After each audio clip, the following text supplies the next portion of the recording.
నమస్కారం అండి. నేను ఆస్పైరింగ్ లైఫ్ కన్సల్టెన్సీ ఆఫీస్ నుంచి మాట్లాడుతున్నాను. నేను అక్కడ బిజినెస్ డెవలప్‌మెంట్ ఎగ్జిక్యూటివ్‌గా పనిచేస్తున్నానండి. యాక్చువల్లీ నేను అక్కడ పనిచేయడమే కాకుండా ప్రతిరోజు కాల్స్ చేస్తా ఉంటాను.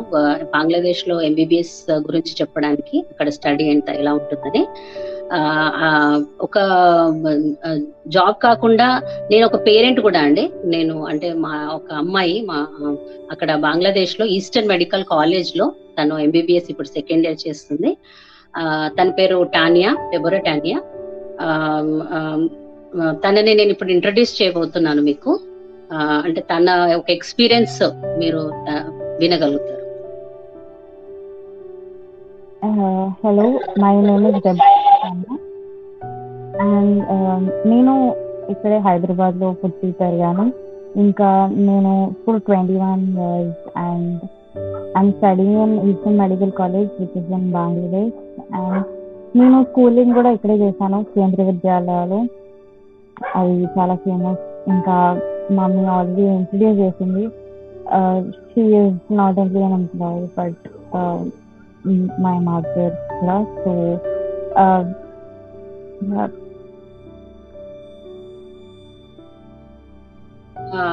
అంటే ఇప్పుడు డాక్టర్ అవ్వడానికి మీ యొక్క ఇన్స్పిరేషన్ లేకపోతే ఎవరు మీకు అంటే ఫ్యామిలీలో ఏమైనా ప్రెషర్స్ ఉండేనా డాక్టర్ అవ్వాలని, లేకపోతే మీ డ్రీమ్ ఉండేనా డాక్టర్ అవ్వాలని? yeah, it was not a family pressure. It was my dream. So నేను నాకు గుర్తున్నంత వరకు 8th క్లాస్లో స్టార్ట్ అయింది ఇది. సో అప్పటి నుంచి I was dreaming to become a doctor. So I finally joined. ఎలా ఫీల్ అవుతున్నారు మీరు ఎంబీబీఎస్ బంగ్లాదేశ్ లో ఎంబీబీఎస్ చేయడానికి ఎట్లా ఫీల్ అవుతున్నారు? ఏమన్నా డిఫరెన్స్ అంటే ఒకవేళ మీ ఫ్రెండ్స్ ఏమైనా ఇండియాలో చదువుతున్నట్లేదు బంగ్లాదేశ్ లో ఏమైనా డిఫరెన్స్ అనిపిస్తుందా? ఏమైనా డిఫరెన్స్ తెలుసుకున్నావా? లేకపోతే ఏదైనా ఎడ్యుకేషన్ ఎట్లా అనిపిస్తుంది నీకు? ఎడ్యుకేషన్ అయితే చాలా ప్రతి స్టూడెంట్ అటెన్షన్ ఉంటుంది. ఇంకా అంటే ఏం డిఫరెన్స్ అంత ఏమీ లేదు, ఎందుకంటే సబ్జెక్ట్స్ కూడా సేమ్ ఉంటాయి. And professors, teachers, all the authors, the books we use are same. So I find any difference. ఇంకా లైక్ మా ఫ్రెండ్స్తో తెలిసినంత వరకు ఇండియాలో ఎలా అయితే స్టడీస్ ఉన్నాయో it almost same. The practical way of examination and all అన్నీ సేమే ఉంటాయి. ఇప్పుడు ఎంబీబీఎస్ లో ప్రాక్టికల్స్ చాలా ఇంపార్టెంట్ అంటారు. ప్రాక్టికల్స్ చాలా important. Theory important plus practicals అయితే చాలా ఇంపార్టెంట్ అంటారు. మీకేమనిపిస్తుంది ప్రాక్టికల్స్, ఎంబీబీఎస్ ప్రాక్టికల్స్ ఎలా ఉంది అక్కడ? ఎట్లా ఎక్స్పీరియన్స్ అవుతున్నారు మీరు ప్రాక్టికల్స్? అవును, ఎలా doctors they treat patients like who are alive and they save lives.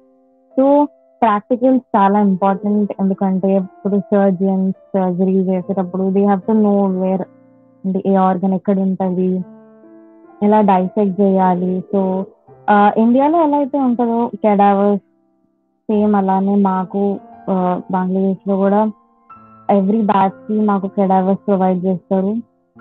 ప్రతి ఇప్పుడు సుపీరియర్ ఎక్స్ట్రిమిటీ హ్యాండ్ గురించి అంటే దాని గురించి మొత్తం డైసెక్ట్ చేసి ఏ మజల్ ఎక్కడ ఉంటుందో చూపిస్తుంది. నేను విన్నంత వరకు చాలా కంట్రీస్లో అంటే కెడావర్ కాకుండా మ్యానిక్యూర్ అదే ప్లాస్టిక్ బాడీస్ యూజ్ చేస్తారు, కానీ మా దగ్గర అయితే అలా కాదు. మాకు రియల్ కెడావర్స్ ఉంటాయి. మా ప్రతి బ్యాచ్కి ఫ్రెష్ బాడీస్ ఇస్తారు. So easy and it's interesting to learn that way. ఇప్పుడు బుక్స్ గురించి కొంచెం తెలుసుకోవాలి. స్టూడెంట్స్ ఎవరైతే పేరెంట్స్ కూడా ఈ వీడియోస్ చూస్తున్నారో, అంటే ఇప్పుడు ఎంబీబీఎస్ లో చాలా బుక్స్ అవసరం ఉంటాయి. అంటే ప్రతి ఒక్కటి కొనలేరు అందరూ. సో అక్కడ లైబ్రరీ ఎట్లా ఉంది? ఇలాంటి లాంగ్వేజ్ ఆఫ్ బుక్స్ దొరుకుతాయి? ఇలాంటి టైప్స్ ఆఫ్ బుక్స్ అవైలబుల్ ఉంటాయి? ఎలా ఉంటది మీ లైబ్రరీ గురించి కొంచెం చెప్పండి. చాలా కంఫర్టబుల్ ఉంటుంది, ఏసీ ఉంటుంది.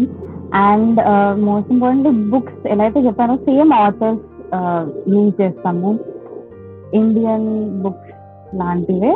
బట్ యూజువల్లీ చూసుకుంటే medicine is a universal thing. So అన్ని ఆథర్స్ ఆల్మోస్ట్ బేసిక్ అన్ని సేమ్ ఉంటాయి. సో మావి కూడా అన్ని బుక్స్ ఇండియన్ ఆథర్స్ ఉంటాయి. కొన్ని మాత్రం బంగ్లాదేశీ, లైక్ బయోకెమిస్ట్రీ ఇప్పుడు ఫస్ట్ సెకండ్ ఇయర్ లో. సో లైబ్రరీలో అన్ని బుక్స్ దొరుకుతాయి. Just you need to go there, give our identity card and take it. You can take it out of the library also, but we have to return it in due time. So we get all books in our library. అయితే ఇప్పుడు you know teachers చాలా important కదా. అంటే ఎట్లా అనిపిస్తుంది మీకు teachers ఎంతమంది ratio of teachers ఉండుంటారు మొత్తం కాలేజ్ లో ఎంతమంది మీరు టీచర్స్ చూస్తుంటారు, లేకపోతే మీ సబ్జెక్ట్స్ లో అంటే మీ ప్రతి ఒక్క సబ్జెక్ట్స్ కి ఎంతమంది టీచర్స్ ఉంటారు? తర్వాత మీ ట్యూషన్స్ అవి ఉంటాయి కదా, మీరు ఎప్పుడైతే ప్రిపేర్ అవుతారో నెక్స్ట్ డే ఐటమ్స్ కి కానీ కార్డ్స్ కి కానీ, అంటే వాళ్ళ ట్యూటోరియల్స్ కూడా ఎట్లా ఉంటాయో అక్కడ, దాని గురించి కొంచెం హెల్ప్ వివరించండి. అంటే టీచర్ చాలా ఇంపార్టెంట్. బికాజ్ చాలా టాపిక్స్ ఉంటాయి, మేము ఓన్ గా చదివితే అస్సలు అర్థం కావు. అది టీచర్స్ చెప్తే ఇంత ఈజీ అనిపిస్తుంది. సో టీచర్స్ రేషియో అంటే ఇప్పుడు మా 115 మెంబర్స్ ఉన్నాం మా క్లాస్ లో, మా బ్యాచ్ 17th క్లాస్ లో. సో ఆ బ్యాచ్ ని ఇంకా సబ్ డివైడ్ చేశారు 5 బ్యాచెస్ లో. సో ప్రతి సబ్జెక్ట్ కి ఇండివిజువల్ టీచర్స్ ఇచ్చారు, లెక్చరర్స్, వాళ్ళని ట్యూటోరియల్స్ అంటారు. సో ఎవ్రీ కార్డ్ ఐటమ్ అన్ని తెలిసి ఉంటాయి. సో వాళ్ళు ప్రతి ఒక్క బ్యాచ్ లో 20-25 మెంబర్స్ ఉంటారు. సో అలా ఇండివిజువల్ అటెన్షన్ ఉంటది, ప్రతి ఐటమ్ లో అన్ని టాపిక్స్ కవర్ చేయడానికి వస్తుంది. ఇంకా ఒక్క సబ్జెక్ట్ కి మాకు ఆల్మోస్ట్ ఒక హెచ్ఓడి ఉంటారు, ఇంకా అసిస్టెంట్ ప్రొఫెసర్స్ ఉంటారు. ఒకటి సబ్జెక్ట్ లో different topics. So we have a lot of professors, teachers for the same subject, so that we can reach out to them if we have any doubts or anything. ఇంకా tutorials are always with us. Items తీసుకుంటూ ఏం అడిగినా they'll be always ready to help us. So yeah. ఇప్పుడు ఇంచుమించు మీరు 6 months పైన అక్కడ ఉండుంటారు. ఎన్ని కార్డ్ ఎగ్జామ్స్ ఇప్పటివరకు అయ్యి ఉంటాయి ప్రతి ఒక్క టాపిక్స్ మీద ఏమైనా ఐడియా? కార్డ్ ఆల్మోస్ట్ ప్రతి సబ్జెక్ట్ లో, అనాటమీలో 3 కార్డ్స్ అయ్యాయి, బయోకెమిస్ట్రీలో కూడా 3 అయ్యాయి, 4 అంటే ఒక టర్మ్ అయిపోయింది. So 3 to 4 cards are done. We are waiting for another term, which is in the month of June. It's coming. అంటే ప్రాక్టికల్స్ చాలా ఇంపార్టెంట్ కదా, ఎంబీబీఎస్ లో ప్రాక్టికల్స్ అనేది చాలా ఇంపార్టెంట్. నువ్వేమనుకుంటున్నావు ప్లాస్టిక్ అంటే ఇప్పుడు practicals direct exposure of practicals చాలా ఇంపార్టెంటా, డైరెక్ట్ బాడీ ఎక్స్పోజర్ ఇంపార్టెంటా, లేకపోతే ప్లాస్టిక్ బాడీ అయినా పర్వాలేదు అండర్స్టాండ్ చేసుకోవచ్చా? అంటే కొంతమంది అంటారు, నేను కాల్స్ చేస్తుంటాను చాలా మందికి, కొన్ని కంట్రీస్ లో అంటే డిజిటల్ అలా కూడా నేర్పిస్తారు. కానీ నువ్వేమనుకుంటున్నావు అంటే ఎంబీబీఎస్ కి రియల్ బాడీ ప్రాక్టికల్ అనేది ఎంతవరకు ఇంపార్టెంట్?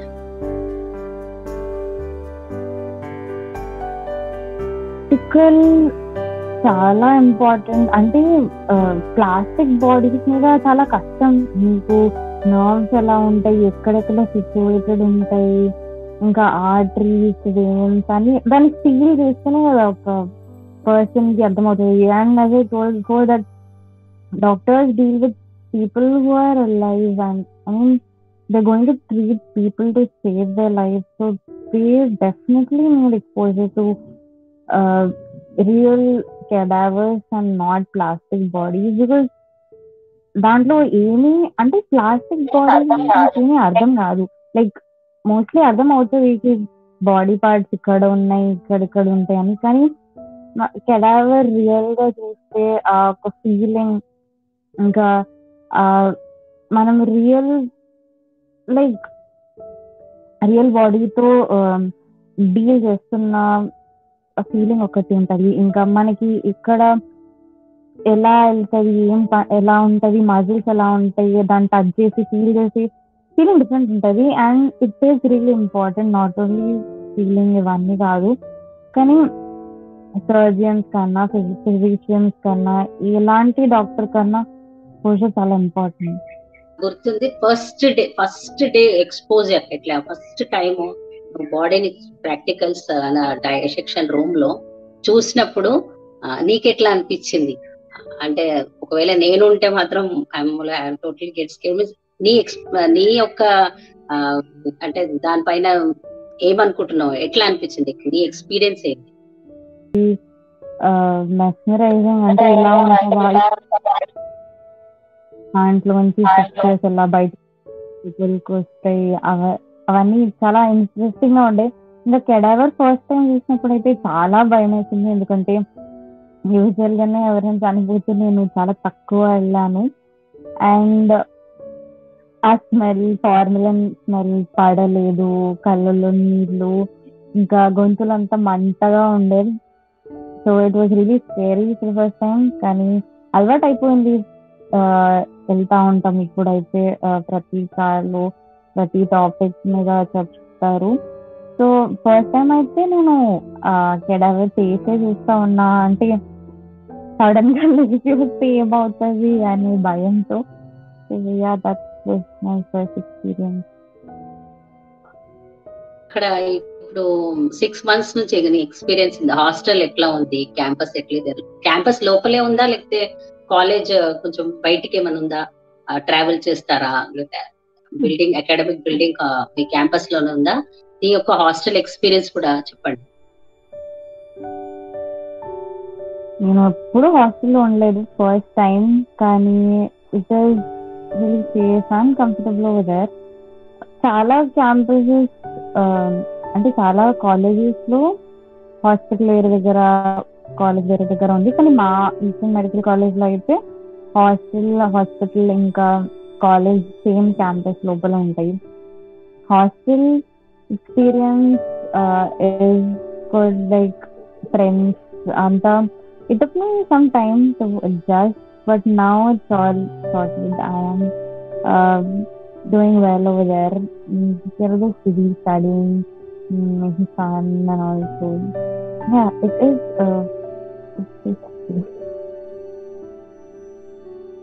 వెళ్ళడానికి వీసా కావాలి, ఆ ప్రాసెస్ ఎట్లా జరిగింది, అంటే ఎలా వీసా అవన్నీ ప్రాసెస్, అంటే ఎవరు చేస్తారు, అక్కడికి వెళ్ళాలంటే స్టడీ చేయాలంటే ఎలా జరుగుతుంది ఆ ప్రాసెస్? నా ప్రాసెస్ అయితే అన్ని జస్ట్ నేను డాక్యుమెంట్స్ కన్సల్టెన్సీ వాళ్ళకి ఇచ్చాను, అన్ని వాళ్ళే చూస్తున్నారు. నేనైతే ఏం చేయలేదు. వీసా కూడా అన్ని వీసా స్టాంపింగ్ నుంచి నా డాక్యుమెంట్స్ కాలేజ్ కి రిసీవ్ అయ్యేదాకా ప్రతి ప్రొసీజర్ మాకు కన్సల్టెన్సీ వాళ్ళే చూస్తున్నారు. So I don't see anything, just submitting the documents, whatever they wanted me to give. That's what I did. మీకేం ప్రాబ్లం లేకుండా అనమాట. ఇంకోటి ఎంత కాస్ట్ అవుతుంది, అంటే బంగ్లాదేశ్ నుంచి ఎలా వస్తారు, ఏ రూట్ లో మీరు, ఎస్పెషల్లీ ఇప్పుడు హాలిడేస్ కి వచ్చినప్పుడు ఎలా వస్తారు, ఏ రూట్ లో వస్తారు, లేకపోతే కాస్ట్ ఎంత పడుతుంది, అంటే అప్ అండ్ డౌన్ కాస్ట్ ఎంత అవుతుంది? ఇక్కడ హైదరాబాద్ లో ఉంటున్నాను. సో హైదరాబాద్ నుంచి మాకు డైరెక్ట్ ఫ్లైట్స్ లేవు బంగ్లాదేశ్ కి. సో హైదరాబాద్ నుంచి కోల్కతా ట్రావెల్ చేస్తాం. కోల్కతా నుంచి అగర్తలా ఇంకో ఫ్లైట్ ఉంటుంది. అగర్తలా నుంచి బై రోడ్ వెళ్తాము. అక్కవరా అనేది బార్డర్ ఉంటుంది. బార్డర్ బై రోడ్ క్రాస్ చేసి అక్కడ నుంచి 3 hours జర్నీ మా కాలేజ్ క్యాంపస్ కి. సో కాస్ట్ చూసుకుంటే ఒక్క 1 way 8K అవుతుంది ప్రతిసారి. నీకు వచ్చి మీకు డైరెక్ట్ ఫ్లైట్స్ ఉంటాయని హైదరాబాద్ నుంచి దాకాకి. So hopefully will start soon, easy అవుతుంది. ఇంకా చాలా బార్డర్స్ కూడా ఉన్నాయి వేరే ప్లేసెస్, లైక్ మేఘాలయ వెళ్తున్నప్పుడు సిలేట్ అనే ప్లేస్ నుంచి వెళ్తారు. ఇంకా బెనాపోల్ బార్డర్ అని కోల్కతా నుంచి. సో నేను వెళ్ళిన బార్డర్ ఇప్పుడు దాకా అయితే అఖౌరా నుంచి వెళ్ళాను. మీకు హాలిడేస్ ఎట్లా ఉంటాయి? అంటే ఎక్కువ ఉంటాయి హాలిడేస్, తక్కువనే ఉంటాయి హాలిడేస్? అంటే హాలిడేస్ గురించి మీ కాలేజ్ వాళ్ళు అంటే ఎట్లా ఇస్తారు హాలిడేస్ వాళ్ళు? ఆ, అంటే చాలా స్ట్రిక్ట్ గా ఉంటారు కదా యాక్చువల్లీ ఎంబీబీఎస్ లో, అంటే ఎక్కువ హాలిడేస్ ఉండవని విన్నాను. హాలిడేస్ చాలా తక్కువ మాకు. ఇయర్లీ ఇప్పుడు ఈద్కే ఉంటది, అది కూడా ఇప్పుడు 2 weeks, 1 week, 1 to 2 weeks ఇస్తారు. ప్రొఫెషనల్ తర్వాత 1 week ఇస్తారు, 1 month, సారీ 1 month ఇస్తారు. సో మెడిసిన్ లో చాలా చదవడం ఉంటది, హాలిడేస్ తక్కువ ఉంటాయి. హాలిడేస్ ఉన్నా కూడా దాంట్లో కూడా we have to keep studying, we have to keep referring books, all. మాకు వీక్లీ ఫ్రైడే ఒక రోజు ఉంటది హాలిడే. ఆ రోజు కూడా we'll have to study for the next week. ఏదైనా ఎగ్జామ్స్ ఉంటాయి లేకపోతే ఐటమ్స్ నెక్స్ట్ డే ఉంటే ఫ్రైడే మొత్తం it goes and studying and some relaxing and all. తర్వాత ప్రొద్దున లేచినప్పటి నుంచి నైట్ పడుకునేంత వరకు ఈ డైలీ రొటీన్, అంటే ప్రతిరోజు మీరు చేసేది ఎలా, మీ టైమింగ్స్ మార్నింగ్ అంతా ఎప్పటి నుంచి ఎప్పటి వరకు కాలేజ్ ఉంటుంది, తర్వాత మీ స్టడీ అవర్స్ ఇప్పుడు, లంచ్ ఎప్పుడు అవుతుంది, మీ డైలీ రొటీన్ ఏంటి? మా కాలేజ్ టైమింగ్ పొద్దున 8:30 నుంచి 2:30 దాకా. రోజంతా ఎలా జరుగుతుందో అయిపోతుందో తెలియదు అసలు.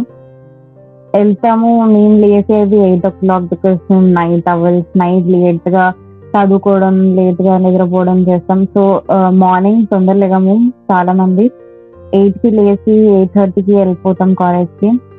జస్ట్ 2 minutes ఉంటుంది కాలేజ్కి వెళ్ళడానికి. సో వెళ్ళేసి ఫస్ట్ ట్యూటోరియల్ ఉంటుంది, దాని తర్వాత 2 lectures ఉంటుంది, మళ్ళీ ఇంకో ట్యూటోరియల్ ఉంటుంది. అది అయిపోయినాక దాని మధ్యలో ఒక బ్రేక్ ఉంటుంది, అప్పుడు బ్రేక్ఫాస్ట్ చేస్తాము. లేకపోతే మార్నింగే తినేసి ఏదైనా ఓట్స్ అట్లాంటివి తినేసి వెళ్ళిపోయి మొత్తం ఉంటాం.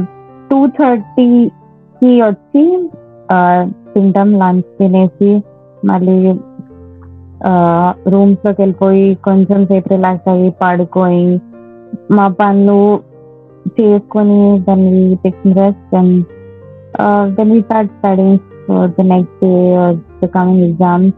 దాని తర్వాత మళ్ళీ డిన్నర్ 8:30 అలా తినేసి దాన్ని గో బ్యాక్ టు స్టడీయింగ్. లేకపోతే ఇంట్లో మాట్లాడడం, ఫ్రెండ్స్ తో మాట్లాడడం, కొంచెంసేపు అలా ఫన్ చేసి then we usually sleep late. So around 2:30, 3 అయిపోతుంది మేము పడుకునేసరికి. అది అలా అలవాటు అయిపోయింది, అలా అక్కడికి వెళ్ళి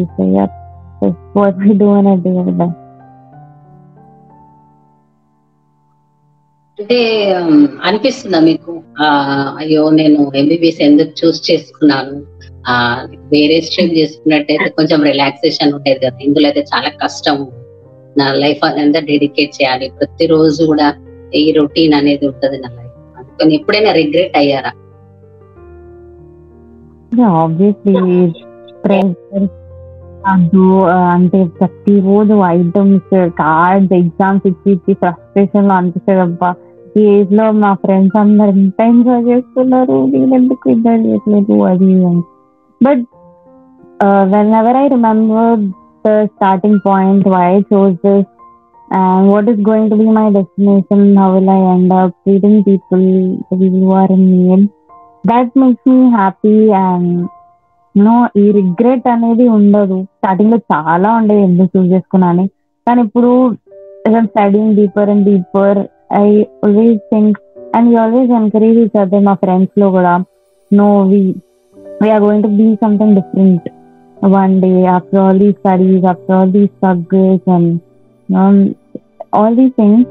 We will be like helping many people and ఎంత చదువుకునేది ఎంతో మందికి సాయం చేసి వాళ్ళకి ఉంటది కదా, ఊరికేనే అన్నారు డాక్టర్స్ దేవుడి తర్వాత అని. అంటే దేవుళ్ళం కాదు, కానీ స్టిల్ ఇంత కష్టపడి అంత పొటెన్షియల్ కి వెళ్తున్నాం అనే ఫీలింగ్ ఒకటి ఈ రిగ్రెట్ ని తీసేస్తుంది.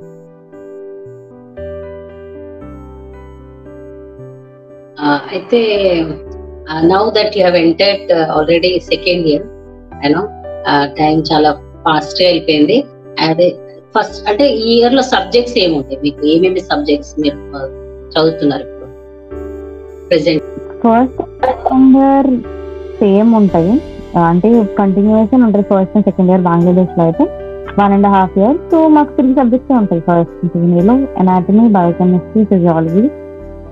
దాని తర్వాత థర్డ్ ఇయర్ లో కమ్యూనిటీ మెడిసిన్, ఫార్మకాలజీ. మళ్ళీ దాని తర్వాత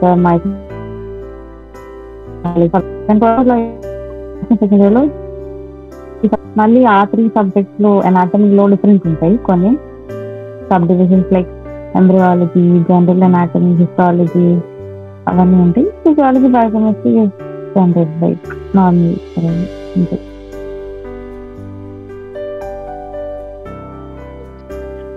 తినడం గురించి అడిగినట్లయితే చాలా ఇంపార్టెంట్. ప్రతి స్టూడెంట్ ఎవరైతే హాస్టల్ ఉంటారో ఫుడ్ మిస్ అవుతారు, ఇంటి ఫుడ్. అక్కడ ఫుడ్ ఎట్లా ఉంది, అంటే ఏమేమి వెజిటేబుల్స్ ప్రతిరోజు ఏమేమి హాస్టల్లో ఏమేమి పెడతారు, మెస్ లో కానీ క్యాంటీన్ లో కానీ మీరు చూస్తున్నారు, ఎట్లా ఉంటుంది ఫుడ్? ఇంకా హాస్టల్ ఫుడ్ అంటే చెప్పలేము, obviously not be same as home. కానీ నేనైతే వెళ్ళినప్పటి నుంచి మెస్ లోనే తింటున్నాను, because it's clean, safe and వాళ్ళు ఎవ్రీ టైం కి చేస్తారు. అక్కడ usually Bengali people food and fish. So non veg లేనిది మాకు అవ్వదు. ప్రతి మీల్ మాకు మెస్ లో ఆఫ్టర్నూన్ ఇంకా నైట్ లంచ్ అండ్ డిన్నర్ ఇస్తారు. సో ఫిష్ అన్నా, మటన్ అన్నా, ఎగ్ అన్నా, లేకపోతే చికెన్ అన్నా ఉంటుంది compulsory. Vegetables potatoes, tomatoes, brinjal, bottle gourd, ladies finger ఇలాంటి యూజువల్ వెజిటేబుల్స్ ఉంటాయి. మేము ఏం చేస్తామంటే క్యాంటీన్ లో, క్యాంపస్ లోపల క్యాంటీన్ ఉంటుంది, అక్కడ నుంచి వెజిటేబుల్స్ అవన్నీ దొరుకుతాయి, అవి తీసుకొని కుకింగ్ చేసుకుంటాం అప్పుడప్పుడు. ఇంకా అది ఎక్స్పెరిమెంట్ చేస్తూ ఉంటాం. ఇంకా క్యాంపస్ బయట 2-3 ధాబాస్ ఉన్నాయి. సో మేము కాల్ చేస్తే వాళ్ళే తీసుకొస్తారు. We don't feel like eating on the mess, we order outside. Yeah, అంటే కుకింగ్ కూడా నేర్చుకుంటున్నాం ఇదే ప్రాసెస్ లో. కానీ హాస్టల్లో ఫుడ్ అనేది కొంచెం కష్టమే ఇట్లా నుంచి కంపేర్ చేస్తే. ఇంకోటి నేను విన్నాను, మీ హాస్పిటల్ కూడా మీ క్యాంపస్ లో ఉందని చెప్పి. అయితే ఎన్ని బెడ్స్ ఉంటాయి హాస్పిటల్లో? ఎట్లా ఉంది హాస్పిటల్ అటాచ్? 600+ బెడ్స్ ఉంటాయి. అంటే attached hospital. So general hospital అది, స్పెషాలిటీ కాదు. కానీ surgeries, appendicitis surgeries and deliveries ఎక్కువ అవుతాయి. పేషెంట్స్ ఎక్కువ మంది వస్తూ ఉంటారా హాస్పిటల్ కి? పేషెంట్స్ ఫ్లో ఎట్లా ఉంది? ఎట్లా హాస్పిటల్స్ కి చాలా మంది చూస్తూ ఉంటారు పేషెంట్స్ విజిట్ అవ్వడం? మా క్యాంపస్ అనేది విలేజ్ లో ఉంటది. సో కుమ్మెల, కపిల మధ్యలో విలేజ్ లో ఉంటది. సో పేషెంట్స్ అనేది అక్కడ ఉన్న అందరూ విలేజ్ లో అందరూ మా హాస్పిటల్కే వస్తారు జనరల్. సో పేషెంట్స్ లో అనేది పర్లేదు, బాగుంది. ఇంకోటి క్వశ్చన్ ఏంటంటే, చాలా మంది స్టూడెంట్స్ సౌత్ నుంచి అక్కడ ఉన్నారని తెలుసు.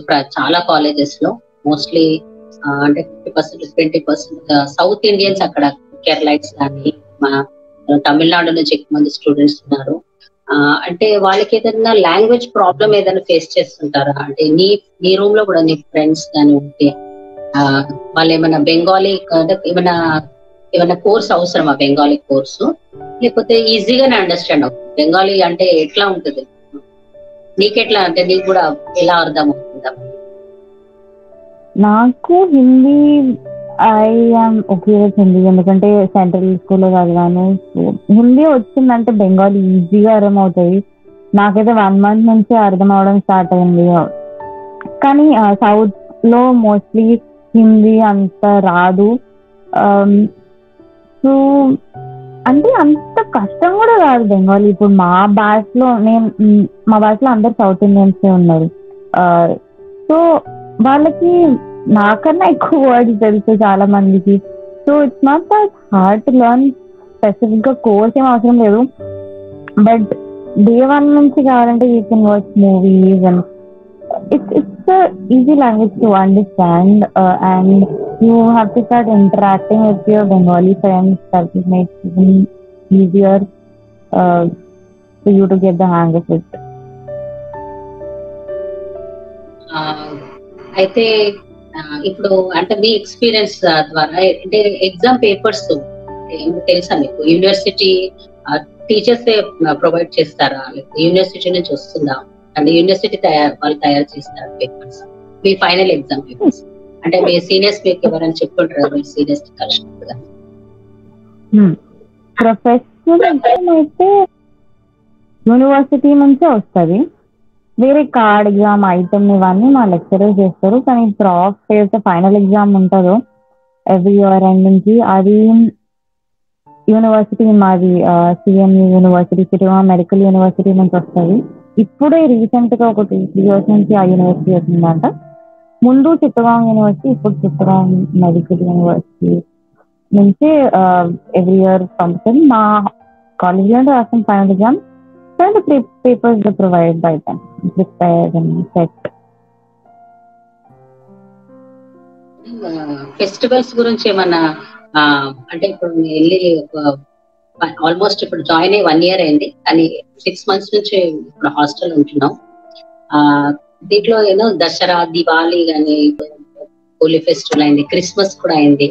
అంటే అక్కడ ఫెస్టివల్స్ ఎట్లా సెలబ్రేట్ చేస్తారు? కాలేజ్ లో ఎట్లా ఉంటాయి ఫెస్టివల్స్? అంటే నీ ఎక్స్పీరియన్స్ ఏమైనా అనిపించిందా? అక్కడ బాగుంది, అక్కడ కూడా ఇలా ఇక్కడ లాగానే ఫెస్టివల్ సెలబ్రేట్ చేస్తున్నారు, అందరు స్టూడెంట్స్ ఇంక్లూడ్ అవుతున్నారు? మా క్యాంపస్ కాలేజ్ లో they don't discriminate any religion. నేను చూసినంత వరకు అయితే దివాళీలో we all celebrated, we all burn crackers and we enjoyed, they provided sweets and all. And even in Christmas, my chairman sir, he only organized a meeting and we had a prayer meeting and cake cut చేసాము, and they organized a Santa Claus and a tree and they decorated the whole campus also. They don't really discriminate between any religion. They don't have any enmity against any religion. They're really friendly and yeah, they're really socializing people over there. తర్వాత how is your journey with this aspiring life consultancy? నీ journey ఎట్లా ఉంటే, నీకేమనిపించింది? ప్రతి దాంట్లో ఎట్లా help నీకు provide చేశారు consultancy వాళ్ళు? బంగ్లాదేశ్ వెళ్ళడానికి నీకేమైనా ఇబ్బందులు అయినాయా? నో, అది అంటే ఎలాంటి కన్సల్టెన్సీ అంటే, ఇప్పుడు యూజువలీ వింటాం కన్సల్టెన్సీ అంటే జస్ట్ అడ్మిషన్ ఇచ్చేసి వదిలేసేయడం. కానీ నేను ఎప్పుడు ఏ డౌట్, చిన్న డౌట్ ఉన్నా ఒక్క వాట్సాప్ మెసేజ్ చేయమని, ఎవరన్నా మనీష్ సార్ అన్నా, చేపటి నాన్న, తమిళ్ సార్ అన్నా, ఇమీడియట్ గా as soon as possible reply and the so gentle and patient. అర్థం కాకపోయినా కానీ మళ్ళీ మళ్ళీ చెప్పి they really helped a lot and I am so grateful to them. In the first time కూడా ఏమీ తెలీదు, కోవిడ్ టైంలో స్టార్ట్ అయ్యాయి క్లాసెస్, పేరెంట్స్ కూడా అలౌ లేకుండే క్యాంపస్ అంటే బార్డర్ క్రాస్ చేయడానికి. మనీష్ సార్ మాతో ఫస్ట్ అంతా బార్డర్ అలా ఏదైతే ఫార్మల్ ఫిల్అప్ అంతా మాతోనే ఉండి ఫామ్ ఫిల్అప్ హెల్ప్ చేసి బార్డర్ క్రాస్ చేసి, ఇంకా పర్సనల్ గా he dropped everyone in their colleges and he visited అంతా ఓకేనా, అంతా సెటిల్ అయిపోయినా అని. So yeah. ఫైనల్లీ ఒక క్వశ్చన్ అడగాలనుకుంటున్నాను. నీ మెసేజ్ ఏంటి అప్కమింగ్ డాక్టర్స్ ఎవరైనా ఎంబీబీఎస్ చేయాలనుకుంటున్నారు? నీ what you want to give the message to all the aspiring doctors? What is your view about Yeah, if you have a dream to become a doctor, don't let anything stop. ఎందుకంటే it is worth it. Once you start the journey, it will be really hard. I'm not saying it will be easy. నేను experience చేసినంత వరకు just 6 months time I really got frustrated at times. I had a lot of thoughts to stop because I don't want to do this. And కానీ as I told you, you will have a different destination. You are made for a different purpose, for a higher purpose. So So if you dream about becoming a doctor, strive hard, do your best, and you will find good fruits ahead. Yeah, I have a parent ga, how is your feeling? Like, my daughter, నేను బంగ్లాదేశ్ లో చదువుతున్నా, ఒక doctor అవ్వబోతున్నా. నేను చెప్పాలంటే చాలా చాలా excited గా, చాలా ప్రౌడ్ గా ఫీల్ అవుతున్నా యాజ్ ఎ పేరెంట్. అంటే చాలా చిన్నప్పటి నుంచి చాలా మంది డాక్టర్స్ ని విజిట్ అవుతూ ఉంటాము. ప్రెస్టీజియస్ ప్రొఫెషన్ అది. మా ఇంట్లోనే ఒక డాక్టర్ అవ్వబోతుందన్నా కానీ చాలా చాలా హ్యాపీగా అనిపిస్తుంది. Just waiting for that day when she will complete her ABBS and దాని గురించి వెయిట్ చేస్తున్నాను. అండ్ చాలా ప్రౌడ్ గా ఫీల్ అవుతున్నాను నేనైతే. అంత ఒక ముస్లిమ్స్ కంట్రీ కదా, ఎవరైనా USA పంపిస్తారు, కెనడా అనే పెద్ద పెద్ద కంట్రీస్ గురించి మాట్లాడతారు. కానీ అక్కడ కూడా బంగ్లాదేశ్ లో కూడా MBBS ఉంటుందా అక్కడ అంటే, అక్కడ తర్వాత 100 colleges ఉన్నాయంటే నాకు చాలా ఆశ్చర్యం అండి. I was really shock. తర్వాత గూగుల్లో అన్ని సెర్చ్ చేశాను, టోటల్ ఎన్ని కాలేజెస్ ఉన్నాయి, BDS ఎన్ని కాలేజెస్ ఉన్నాయి అంటే నేనే సర్ప్రైజ్ అనమాట. అంత చిన్న కంట్రీలో ఇన్ని కాలేజెస్ ఎట్లా ఉంటాయి. తర్వాత దాని గురించి ఎక్స్ప్లోర్ చేశాను ఎట్లా ఉంటుంది అనేసి. సో ప్రతి ఒక్కటి నేను తెలుసుకున్నాను అనమాట. ఫస్ట్ లో రిగ్రెట్ అంటే, ఫస్ట్ లో అవన్నీ తెలిసిన తర్వాత నాకు ఒక బ్రాడ్ మైండ్ అనమాట, ఒక బ్రాడ్ ఫీలింగ్ వచ్చింది. అక్కడ ఎడ్యుకేషన్ ఎంత బాగుందంటే, అంటే ఇండియా లాగానే, అంటే ఇండియాలో కూడా నేను కొంతమంది స్టూడెంట్స్, నాకు మా ఫ్రెండ్ వాళ్ళ అమ్మాయిలు కానీ ఉన్నారు, ఎవరైతే కొంచెం దీని ఎడ్యుకేషన్ గురించి చెప్పారు ఎలా ఉంటుంది. తర్వాత అక్కడ చూసుకున్నట్లయితే నాకు అనిపిస్తుంది ఇది సేమ్, అంటే అక్కడ చదివింది ఇక్కడ చదివినా సేమే, కానీ మనం ఏంటంటే ఒక చిన్న ఒక బార్డర్ ఒకటి క్రాస్ చేయవలసి వస్తుందని. ఫస్ట్ లో నాకు చాలా అనిపించింది, అయ్యో నేను అక్కడ పంపించిన తర్వాత నేను తప్పు చేశానా లేకపోతే రిగ్రెట్ అవుతాను అనిపించింది. కానీ ఇప్పుడు నేను అలా ఏం ఫీల్ అవ్వట్లేదు, ఎందుకంటే ప్రతి ఒక్కటి దాని గురించి తెలుసుకున్న తర్వాత అక్కడ మా అమ్మాయి కూడా, అంటే ఈవెన్ స్టూడెంట్ మా అమ్మాయి కూడా చాలా సాటిస్ఫైడ్ గా ఉంది అబౌట్.